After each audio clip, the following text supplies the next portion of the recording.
I purchased two of these large, heavy metal or metallic outdoor planters. Now, I'm actually using them for inside my home because I wanted to have a bunch of aloe growing. I actually bought two of them behind one of my couches in my non-formal living room, and I think it worked perfectly. So how these actually work is they go all the way down to the ground, and they have a shelf in them about right here, and that way you can put plants in, but you don't have to fill the whole thing with soil. So that is a massive selling point for me, is that I didn't have to fill this huge thing with soil, because that was going to be so much soil. So I really liked that I was able to find planters that fit inside, and because I have this indoors and it is not made for indoors, I actually found these little plastic container planters that come with a water leaking shelf, and that way I can water these plants indoors without worrying about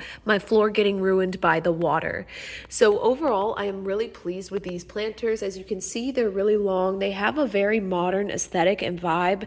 So what I did is I found planters that like fit halfway in, and then I just ordered multiple of them, and these are plastic little planters. And then the soil that I used for this is actually the rosy soil for cactus and succulents.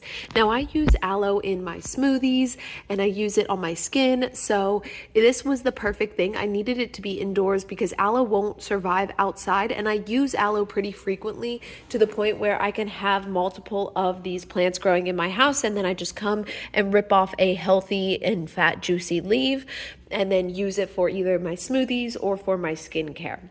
So keep in mind that if you do buy these, you are going to have to get a planter that fits inside, because even if you decide not to and you fill the rest of it with soil, there's a big hole in the shelf that sits right here, which a lot of the soil would fall down, and then that would get on your floor. So for indoor planting, you absolutely need something to protect your floor from water, and if you're outdoor planting, you still are going to need some kind of rocks or containers to plug that hole, and that way all your soil doesn't fall to the bottom of this.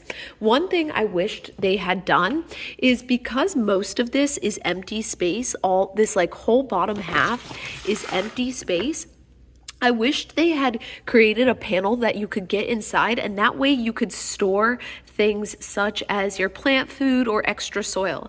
This is all unusable space, and so it's just like, why not have it as a storage with a little like flap right here that you can open up, and that way you can tuck things in? Because as of right now, I'm hiding my extra soils. And as you can see, this is the rosy soil for cactus and succulents. I really like it so far. I haven't had any issues with fungus gnats. But I just don't understand why they wouldn't make this a storage unit as well, because the plants only go from here to here. So just keep that in mind. But overall, I really like this. I think this would look great outdoors with some fake plants in it. My dogs even love them as well. But I am very pleased with this purchase, and I probably will be buying more for my outdoor setting.